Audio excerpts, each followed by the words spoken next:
Indo British advanced pain clinic నొప్పిమాయం surgery దూరం for appointments 9155515563. నమస్తే, welcome to I dream inside politics with కవిత.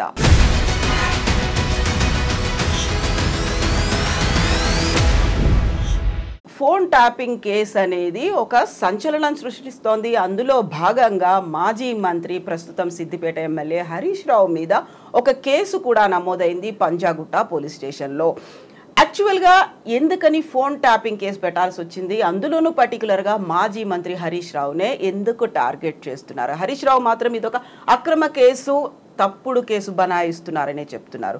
మనతో పాటుగా కంప్లైంట్ చేసినటువంటి కాంగ్రెస్ లీడర్, సిద్దిపేట వాస్తవ్యుడు చక్రధర్ గౌడ్ ఉన్నారు. చక్రధర్ గారు నమస్కారం. యాక్చువల్గా మీరు పెట్టినటువంటి కేసు గతంలో నిన్న పంజాగుట్టాలో పెట్టారు, గతంలో బంజారా హిల్స్లో కూడా పెట్టినట్టున్నారు, కంప్లైంట్ కూడా చేసినాడు. ఏమైంది యాక్చువల్గా, ఏం జరిగింది అసలు? ఫోన్ ట్యాప్ అయింది అని ఎలా చెప్తున్నారు మీరు? ఫోన్ ట్యాప్ అయింది అనేది ఇది ఇప్పటి విషయం కాదండి, చాలా ఓల్డ్ విషయం. గత పోయిన సంవత్సరం వాళ్ళ ప్రభుత్వం పడిపోకముందు 7 months ముందు నుంచే నేను చెప్తున్నా, మార్చ్ నుంచి నా ఫోన్ మానిటరింగ్ జరుగుతుంది.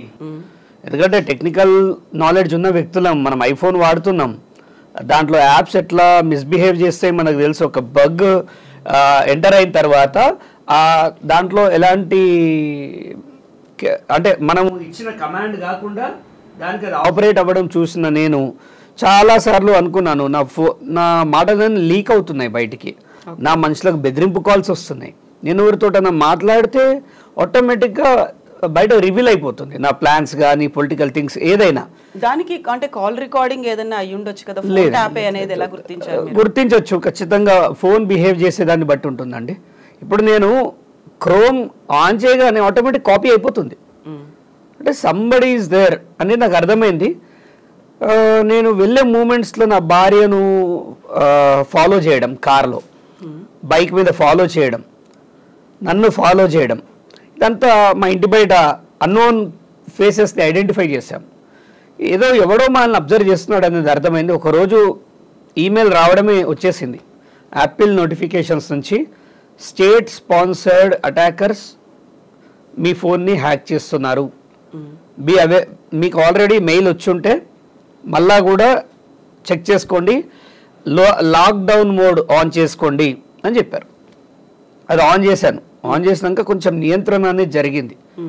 అంటే వాళ్ళు ఫోన్ ట్యాప్ చేస్తే ఆ మెయిల్ రాకపోవచ్చు కావచ్చు, మానిటరింగ్లో పెట్టినప్పుడు అదే పనిగా పెట్టినప్పుడు ఐఫోన్ వాడు నా రక్షణ ఎలా చేసుకోవాలో నాకు చెప్పాడు.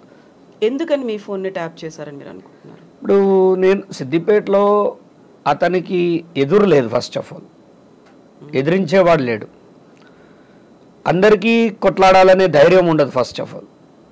అక్కడ వాళ్ళకి ఆయన అంటే ఒక భయం, ఆస్తుల విషయంలో పెడతాడు, ఇంకేదన్నా ఇబ్బంది పెడతాడని. నేను వెళ్ళిన ప్రత్యర్థిగా నిలబడ్డందుకు అనవసర కేసులలో నన్ను ఇరికిచ్చాడు. నేను చెయ్యని తప్పుకి సమాజంలో వివక్షకు గురైన, అప్పటిదాకా 100 మంది ఆడవాళ్లకు అన్నగా, తమ్ముడిగా ఉన్న నేను, ఒక బిడ్డగా ఉన్న నేను, వాళ్ళ భర్త చనిపోతే నాకెందుకండి, రైతు చనిపోతే నాకెందుకు అని నేను అనుకుంటే ఎవడడిగాడు?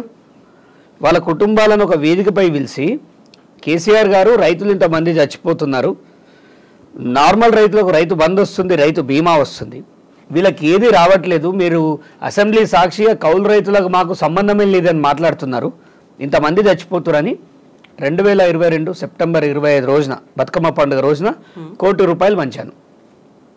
ఆ కార్యక్రమానికి ఈ హరీష్ రావుని పిలవలేదు నేను. బేసిక్గా సులభ్ కాంప్లెక్స్ ఓపెనింగ్ అయినా ఆయన పిలవాలడ, పిలవకపోతే బీభత్సమే ఉంటుంది వాళ్ళ మనుషులతోటి.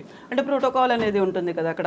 నాకెందుకండి, I'm a private person, I don't want to invite anybody, my own money, why should be a puppet? నేను ఒక కీలుబొమ్మలాగా ఎందుకు కూర్చోవాలి? కాకపోతే మీరు ఒక మాట అన్నారు, రైతులకి చెక్కులు పంపిణీ చేయాలి అనుకున్నప్పుడు గవర్నర్ని పిలిచాను అనుకున్నాను. గవర్నర్ గారిని పిలుస్తున్నప్పుడు అక్కడ ఉన్నటువంటి స్థానిక ఎమ్మెల్యేని పిలవాలి. ఆయన ఆడపిల్లనా అండి పిలవడానికి? ఆయనకి ఏమైనా కొంగుందా? ఆడపిల్లల ఇట్లా కన్నీళ్లు తొడవడానికి ఎవరు?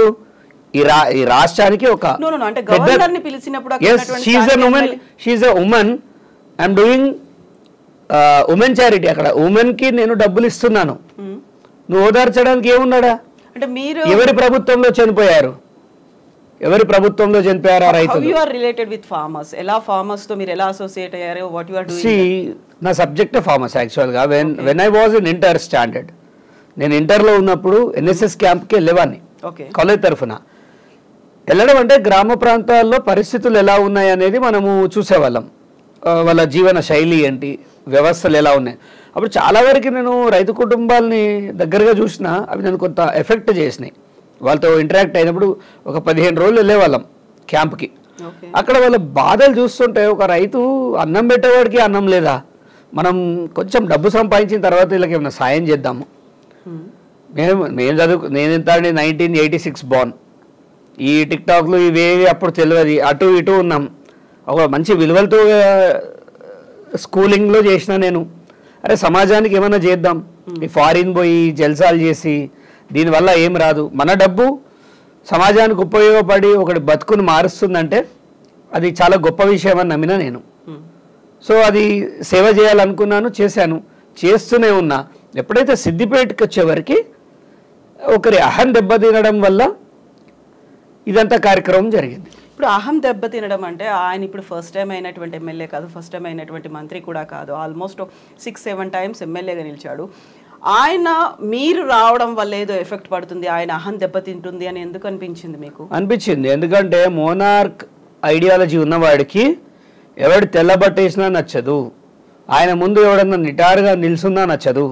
ఆ మోనార్క్ సైకాలజీ అదండి, అలాగే ఉంటుంది. చక్రధర్ గారి కంటే ముందు చాలా మంది లీడర్లు వచ్చారు, చాలా మంది ఎమ్మెల్యేలుగా కంటెస్ట్ చేసిన వాళ్ళు ఉన్నారు, డిఫరెంట్ పార్టీల నుంచి వచ్చిన వాళ్ళు ఉన్నారు. వాళ్ళందరి మీద లేనంత మీరు చెప్తున్నటువంటి ఒక ద్వేషం కావచ్చు, ఆ కోపం అనేది మీ మీద ఎందుకు ఉంది? ఖచ్చితంగా ఉంటుంది. People use to chant my name. గ్రామాల్లో చక్రధర్ అన్న అంటారు. మా దగ్గర ఒక కుటుంబంలో చావైతే చుట్టాలకు ఫోన్ చేస్తారో లేదో ఫస్ట్ నాకు ఫోన్ వస్తుంది. ప్రతి కుటుంబానికి 10,000 రూపాయలు ఇస్తా. ఆ ఇంటి పెద్ద కొడుకుగా చూసుకుంటారు. అక్కడ పీడితులు చాలామంది ఉన్నారు. మీకు కనిపించదు, ఎందుకంటే హైదరాబాద్ వాళ్ళకి ఎలా కనిపిస్తుంది అండి ఒక నియోజకవర్గంలో జరిగేది. ఒక పల్లె గ్రామంలో ఒక దొర 30-40 ఏళ్ళుగా సర్పంచ్ గిరి చేసి వేధిస్తున్న విషయం హైదరాబాద్లో ఎలా తెలుస్తుంది? ఆ గ్రామ ప్రజలు అనుభవించే వాళ్ళు తెలుస్తుంది, లేదా ఆ గ్రామం నుంచి ఎవడైనా వచ్చి మీడియాలో చెప్తే తెలుస్తుంది. ఇప్పుడు మీ వర్క్ మీరు చేసుకుంటూ వెళ్తున్నారు, ఎవరి వర్క్ అక్కడ వాళ్ళు చేసుకుంటూ వెళ్తున్నప్పుడు మీరు రైతుల కోసం చేస్తున్నటువంటి సహాయం వల్ల తనకేదో థ్రెట్ అవుతుంది అనే ఒక ఫీల్, మిమ్మల్ని చూసి ఆయన ఇలాంటి ఫోన్ ట్యాప్ చేయాలి, లేకుంటే మీరు చెప్పినట్టుగా మీ ఫ్యామిలీ మెంబర్స్ని మీ వైఫ్ని వెంబడించాలి అనేటువంటి ఆ కాన్సెప్ట్ ఎందుకు పెట్టుకుంటారు? నేను మరి బాగా ప్రభావితం చేసిన నాకు అర్థమైంది. అక్కడ ఎలా అంటే ఓయాసిస్లా కదా ఇలా జరిగిన ఎడార్లో ఓయాసిస్ అన్నట్టు మా దగ్గర చాలా దయనీయ స్థితి ఉంటుంది. హరీష్ రావు చుట్టుపక్కల ఉండే వాళ్ళంతా ల్యాండ్ గ్రాబర్సే. ఆ వ్యవస్థ అంతా చాలా దుర్మార్గంగా ఉంటుంది. ఆ సిద్దిపేట కోట దాటి ముచ్చట బయటికి రాదు, బయటికి వస్తే వాడికి బతుకుండదు. అక్కడ నేను చూసిన, నేను హైదరాబాద్లోనే ఉండేవాడిని. వెళ్ళి చూసిన తర్వాత మా మమ్మీ కూడా అన్నది, వాడు మంచోడు కాదు, వాడితో పెట్టుకోవద్దు, బతుకు లేకుండా చేస్తాడు బిడ్డ అంటే, అదేందో చూసొద్దాం మరి అన్న. అక్కడ 1 కోటి రూపాయలు పంచినప్పుడు నాకు బాగా రియాక్షన్స్ టూ మచ్గా వచ్చినాయి. అంటే థ్రెటనింగ్ కాల్స్ కానీ, నువ్వు ఎలా ముందుకు పోతావో చూస్తా అని కానీ, మా అన్నను విలువకుండా ఎట్లా చేస్తావని కానీ. నీ అన్నవాడు రా బాబు, నీ అన్న కట్టిండా పైసలు ఇవి 1 కోటి రూపాయలు? ఏమొస్తుంది పేపర్కి నేను పిలిస్తే? చెక్కులు వంచిన హరీష్ రావు 1 కోటి రూపాయల సాయం అంటాడు. చక్రధర్ ఏడిపోవాలి, పేరవాడిది డబ్బవాడిది. అండ్ ఆ చావులకు కారణమే వీళ్ళు. నాకు అర్థం కాదండి. ఇన్నేళ్ళ సుదీర్ఘ రాజకీయాల్లో ఉండి అక్కడ రైతులు చచ్చిపోతే 10,000 రూపాయలు పంపియని చరిత్ర ఆయనది. ఇన్నిసార్లు అంత మెజారిటీతో ఎలా గెలిచాడని మీరు అనుకుంటున్నారు? నిజంగానే అలాంటి పరిస్థితి అంత భయంకరంగా భయానకంగా ఉంది అనుకుంటే రైట్. ఈ క్వశ్చన్కి ఆన్సర్ స్టేట్గా ఎంపీ ఎలక్షన్స్లో హరీష్ రావుకి వచ్చిన ఓట్లన్నీ లైక్ కాన్స్టిట్యున్సీకి 65,000. ఆయన గతంలో ఆయన మెజారిటీ ఎంత? 1,20,000. 1,20,000 ఎక్కడ ఉంది, 65 ఎక్కడ ఉంది? అప్పుడు అది ఎంపీ అభ్యర్థి మీద కూడా డిపెండ్ అయి ఉంటుంది కదా, సరైనటువంటి అభ్యర్థిని లోకల్లో చూడండి. లోకల్లో ప్రభావితం చేసిన మనుషులు, రంగనాయక సాగర్ పైన పోరాడిన పద్ధతి, ప్రజల అసహనాన్ని ప్రొజెక్ట్ చేయగలగడంలో నేను సక్సెస్ అయినా. మరి అసెంబ్లీలో తీసుకోండి, 1,20,000 అన్నాడు, 83,000కి ఎందుకు పడిపోయాడు? చక్రధర్ నిలబడ్డాడు కదా, 83,000కి ఎందుకు పడిపోయాడు అని నేను అడుగుతాను. 17,000 వచ్చింది నాకు, 16,610 వచ్చింది. 16,610 contestant from BSP, Bahujan Samaj party నుంచి పోటీ చేశాను నేను. 5 రోజుల ప్రచారమే చేసిన. అప్పటి వరకు జైల్లోనే ఉండే. బయటికి రావడం, ఆర్ఎస్పీ గారు పిలవడం, నాకు క్యాండిడేట్ లేడు నువ్వు నిల్చో అని అడిగిండు, నిల్చున్నాను. సో 16,610 ఓట్లు అంటే బీజేపీలో ఉన్నట్టున్నారు మీరు. అవును, అక్కడ వాళ్ళు ములాఖాత్ అయ్యారు, టికెట్ ఇవ్వలేదు. టికెట్ ఇవ్వకపోతే నేను ఇండిపెండెంట్గా ఉందాం అనుకున్నా. ఆర్ఎస్పీ గారు నువ్వు ఇండిపెండెంట్గా కాదు, నా పార్టీకి ఎవరు లేరు, నేను నీకు చాలా వరకు నిలబడ్డాను, నాకు సహాయంగా నువ్వు ఉండు అన్నాడు. ఇంటికి బీఫామ్ పంపించిండు. చలో అని నేను కూడా పోటీ చేశాను. 16,610 ఓట్లు చాలా చిన్న విషయం ఏం కాదు, 9% షేర్ ఓట్స్ అది. సో డిపాజిట్లో ఏముందండి, నిలబడేటోడే కరెక్ట్ లేడు. ఎక్కడ ఆ వ్యవస్థ మొత్తం అమ్ముడు పోయింది. అట్లీస్ట్ నేనన్నా రూపాయి వంచకుండా గర్వంగా చెప్పుకుంటాను. మీరు ఇంతకుముందు ఒక మాట అన్నారు, అక్రమ కేసులు పెట్టారు, జైలుకు పంపించారు, జైలు నుంచి వచ్చిన తర్వాత కంటెస్ట్ చేశారు. అవన్నీ నిజం కాదా? అక్రమ కేసులు అంటున్నారు మీరు, జైలు దాకా వెళ్ళారు అని అంటే, జైలు జీవితం గడిపి రావడము అంటే అవన్నీ కేసులు నిజమైనటువంటి కేసులు కాదా? అక్రమ కేసులు ఏ చరిత్ర చెప్పింది జైలుకు పోయిన తప్పు చేసిండని? ఇంట్లో ఉన్నోని బెడ్రూమ్లోకి వెళ్ళి తీసుకుపోయి నువ్వు అమ్మాయిని రేప్ చేసినావు అంటాడు. రేప్ చేసిందా అని అడిగినా, లేదు అటెంప్ట్ చేసినావట అంటాడు. కోర్టుకు పోతే ఏం చేసింది, ఛార్జ్ షీట్ తీసుకోలే జడ్జు, బాబు 376 పెట్టినావు, ఇది 354కి వస్తుంది, నువ్వు 354 పెట్టకుండా 376 ఎలా పెట్టినావు కోర్టు మొట్టికాయలు వేస్తే దాన్ని కాగ్నిజెన్స్ చేసిండు, 354 కిందికి మార్చిర్రు. అంటే ఏ సెక్షన్ మీద నన్ను పంపినావు, ఏ సెక్షన్ జడ్జి పెట్టమన్నాడు నిన్ను? నేనేం చేసిన? రేపులు చేసే సంస్కృతి అన్నది, ఎంజాయ్ చేసే సంస్కృతి అన్నది సమాజానికి తెలియదా? వాళ్ళందరూ రివర్స్ అయ్యారు. మా నియోజకవర్గం మొత్తం ఒక్కసారిగా చెంపపెట్టులాగా అనిపించింది బీఆర్ఎస్ పార్టీకి. దాని నుంచి వీడిని ఇంకా ఇరికియాలి అనే ఆయన రాక్షసత్వాన్ని తయారు చేసుకొని అక్రమ కేసులలో ఇరికిచ్చాడు. ఉద్యోగాలు చక్రధర్ ఉద్యోగస్తుల దగ్గర డబ్బులు తీసుకున్నట్టు నాకేం గతిపట్టింది. అది కూడా 2,000 3,000 తీసుకున్నానంట. మరి ఎంతమంది కేసు పెట్టాలి? 50. ఇప్పుడు మీ మీద ఒక 6-7 కేసులు ఉన్నాయి అని సోషల్ మీడియాలో 6 కేసులు ఉన్నాయి. విత్ ద నెంబర్స్ అండ్ డేట్లు ఇవన్నిటితో పాటు అవుతోంది. నేనే ఇచ్చిన అండి, అవి కూడా నేనే పెట్టిన సోషల్ మీడియాలో. నేనే ఇచ్చిన సెక్షన్ ఎవరికి తెలివయి, ఏ డేట్ లో ఏం జరిగిందని నేనే రిలీజ్ చేసిన. ఇప్పుడు 2010లో మీ మీద దొంగ నోట్లు ముద్రించారు. 2010లో కాదు, 2005లో ఏబీవీపీలో వర్క్ చేశాను నేను. ఏబీవీపీలో వర్క్ చేస్తే అప్పుడు టీఆర్ఎస్వి కొత్తగా వచ్చింది. నేను 7.5 రాడికలే ఉండే. కాలేజ్ నుంచి నాకు టీసీ చెదగొట్టి నా బాధ భరించలేక ఉద్యమాల చేస్తుంటే ఆ సమయంలో ఊరికొకరిని పట్టుకొచ్చారు. బాగా నిరుపేద కుటుంబం అండి, అనవసరంగా తీసుకొచ్చిండు, కేసులో కూర్చోబెట్టిండు. బెయిల్ తీసుకుందామంటే పైసలు లేవు నా దగ్గర, దొంగ నోట్లు లేనట్లే వేస్తా అండి. ఆ కేసు జడ్జి ఏమన్నాడు తెలుసా తీర్పులో, నీకు ప్రమోషన్ కావాలని అమాయక పిల్లలు, నా ఏజ్ 19, వయసు 19, డిగ్రీ ఫస్ట్ ఇయర్ చదువుతున్నా, ఇంటికి సైకిల్ కూడా పోదామంటే అట్లాంటి వ్యవస్థ నుంచి వచ్చిన నా పైన అక్రమ కేసు పెట్టారు. టీఆర్ఎస్కి నాకు ఇయ్యాల కాదు బంధం, చెప్పొద్దు కానీ కొంతమందిని ఇలా డ్రాగ్ చేయొద్దని చూస్తున్నా.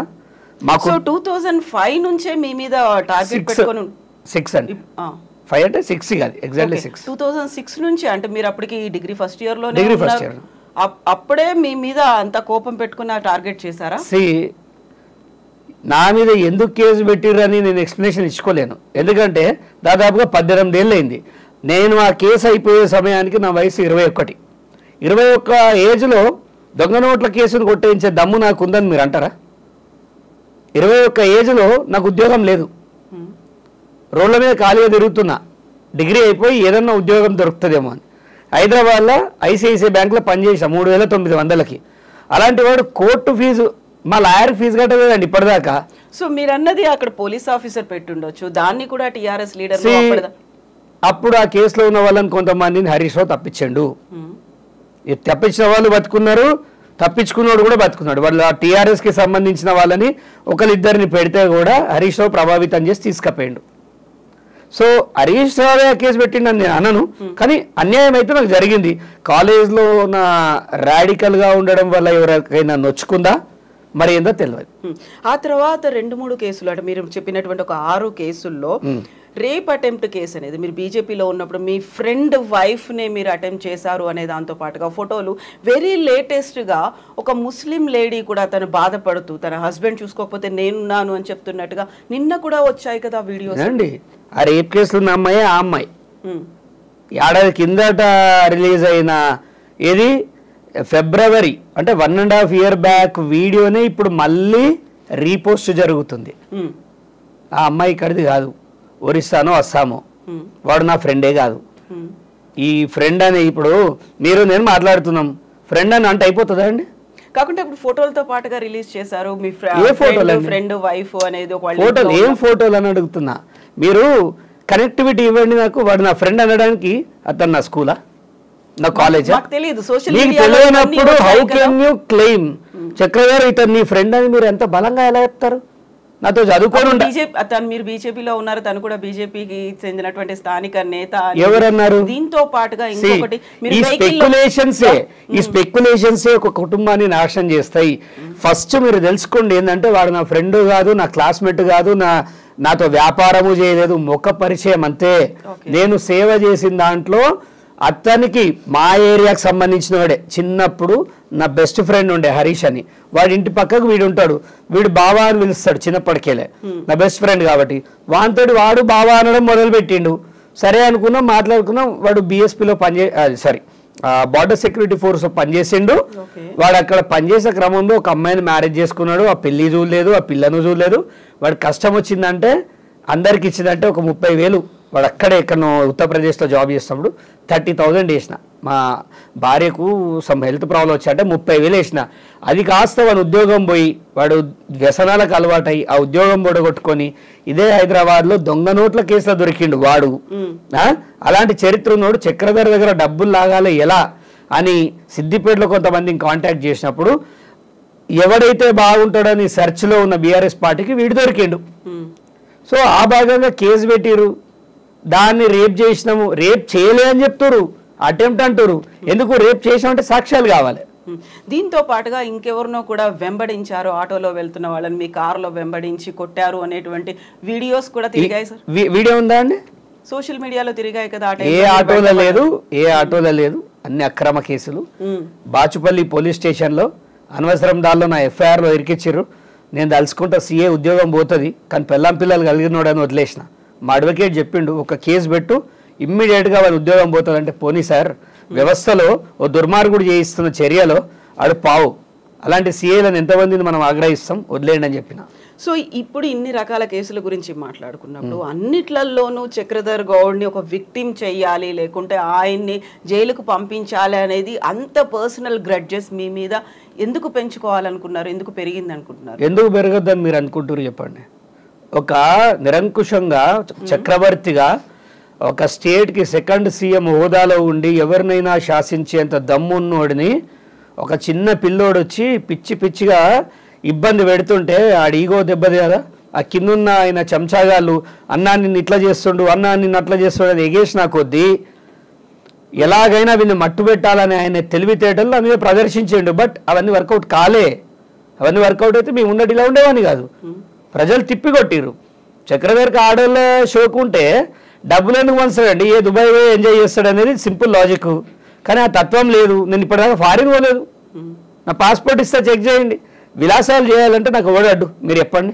ఇలా కుటుంబాన్ని తీసుకొని స్విట్జర్లాండ్ పోతా అంటే ఎవడడ్డుకుంటాడు నన్ను? బట్ ఎప్పుడు పోలే. నాకు ఎందుకో ఈ మట్టిల్నే ఆనందం అనిపించింది, ఆ రైతు కళ్ళల్లోనే సంతోషం వెతికిన.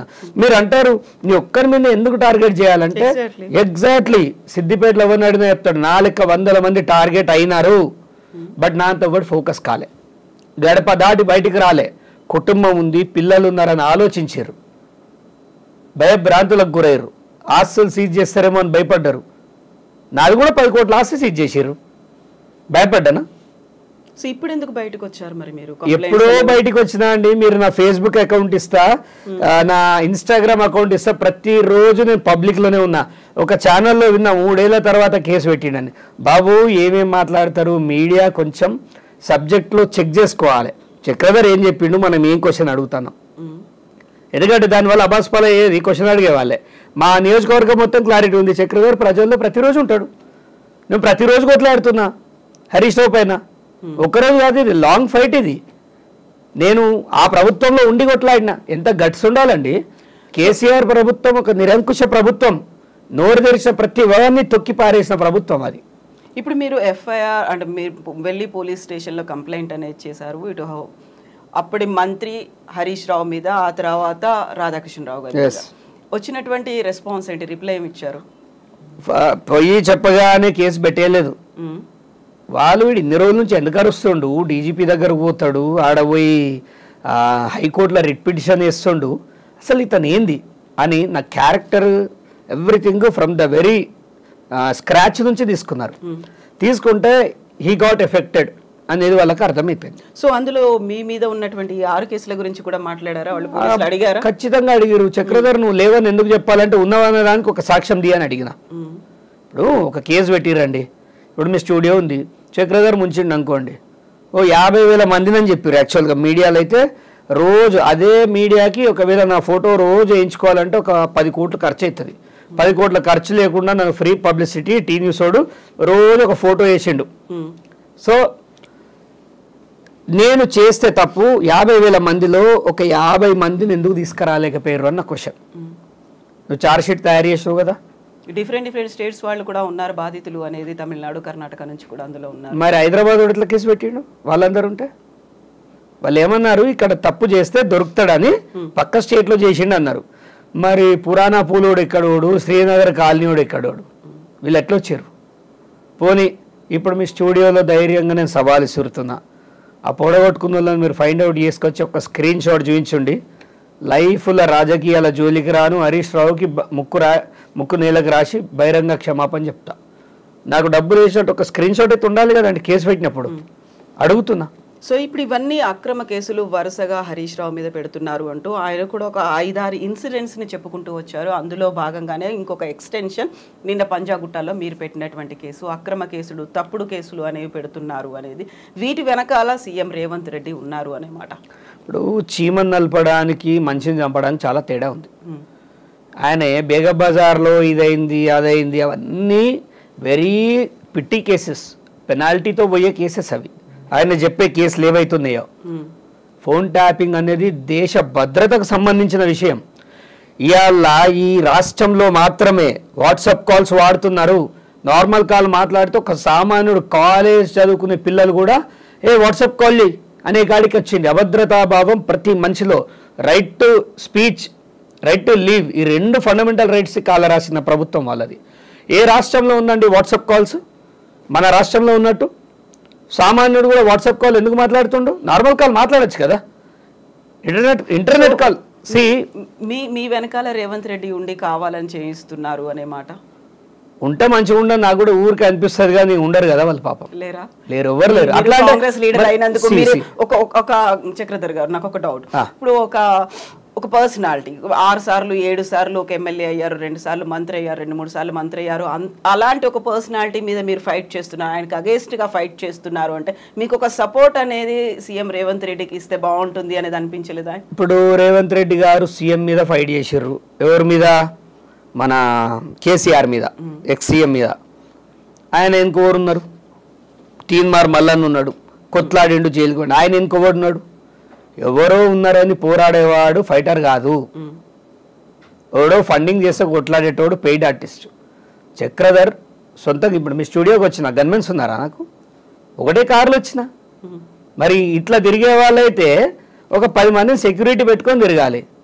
సో ఎవరు ఉండరు. ఉంటే బాగుండని నాకు అనిపిస్తుంది. నా ఇంత లొల్లి పెడుతున్న సీఎం దాకా రీచ్ అవుతుంది అని కూడా క్వశ్చన్ మార్క్ ఉంటుంది. అప్పుడప్పుడు రీచ్ కావాలి, ఇన్ని లోపల వేయించాలన్న కోరిక. సీఎం గారితో ఒక అవకాశం దొరికితే ఖచ్చితంగా పోయి చెప్తా, అన్న ఇది పరిస్థితి, అన్ని సాక్ష్యాలు ఉన్నాయి, లోపలేయండి అని అడుగుతాను. మీరు ఫోన్ ట్యాపింగ్ని చాలా వరకు చాలా చిన్నగా మాట్లాడేస్తారు. ఫోన్ ట్యాపింగ్ ఈ దేశ భద్రతకు సంబంధించింది. అంటే దేశ ద్రోహం కేస్తున్నారు వీళ్ళు. జస్టిస్ శరత్ గారు, ఒక హైకోర్టు జడ్జి గారు ఫోన్ ట్యాప్ చేశారు వీళ్ళు.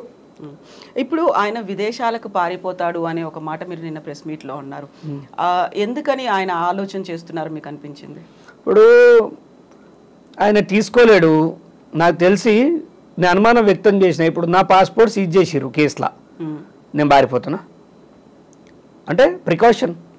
ఆయనది కూడా ప్రికాషన్లో భాగంగా సీజ్ చేయండి అని అడిగిన. పోవచ్చు, బెనిఫిట్ ఆఫ్ డౌట్ అండి. పోతే అయ్యో అప్పుడే వాడు చెప్పిండు అనే దానికంటే ఇప్పుడు సీజ్ చేయండి కదా. నీకేమైనా పోవాలనుకుంటే పోలీస్ పర్మిషన్ తీసుకొని పో. నువ్వు ఇప్పుడు కేసులో ఉన్నావు కాబట్టి ప్రభాకర్ రావుని పోయి కలుస్తావు నాకు అనుమానం ఉంది. ఇప్పుడు నువ్వు రాకరా బాబు నా మీద కేసు అయింది అంటావు కావచ్చు. ఇప్పుడు మీ ఫోన్ ట్యాప్ మాత్రమే అయింది, ఆ తర్వాత జరిగినటువంటి కాన్సిక్వెన్సెస్ ఏమైనా ఉన్నాయి అసలు? నా వైఫ్ 2 నంబర్స్ అయినాయి.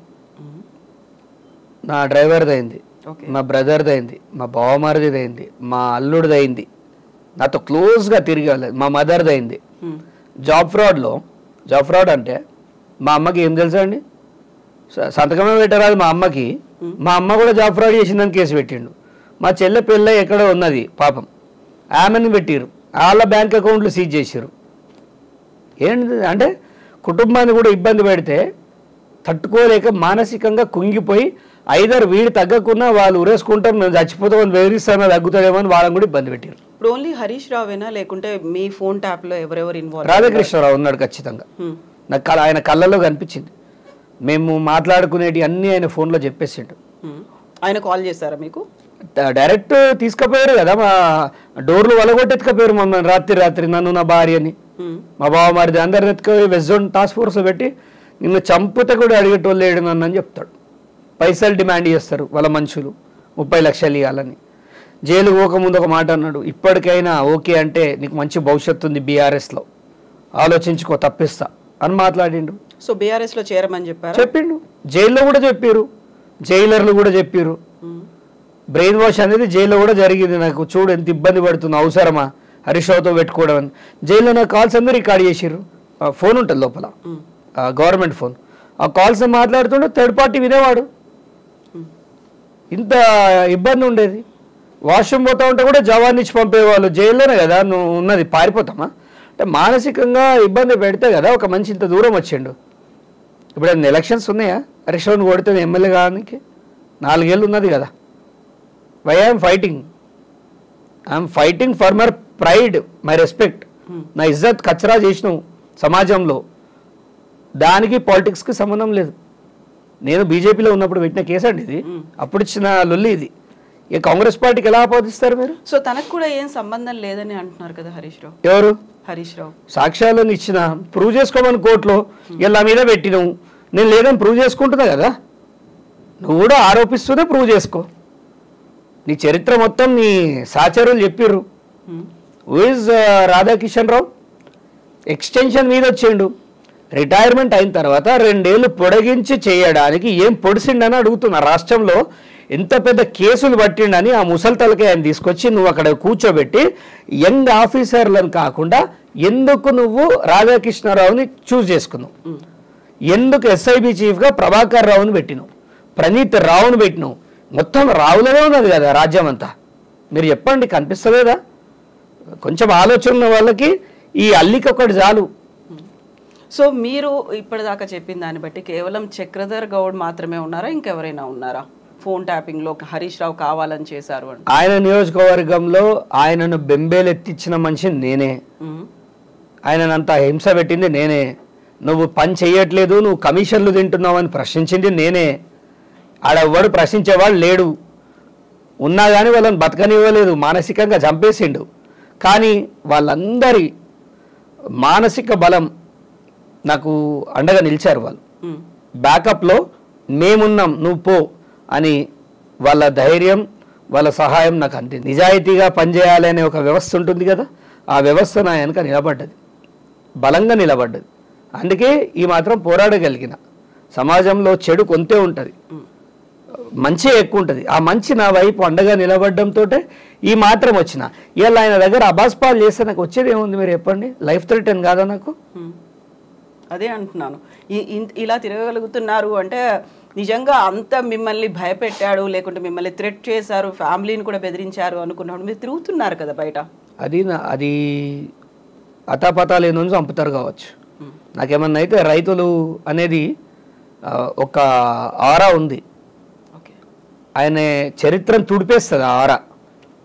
సో రాజకీయ నాయకులు అలాంటి తప్పులు చేయరు. ఎగ్జాంపుల్ చెప్పనా మీకు, ఈ శరవణన్ హోటల్స్ సంథింగ్ స్టోరీ తెలుసు కదా అండి.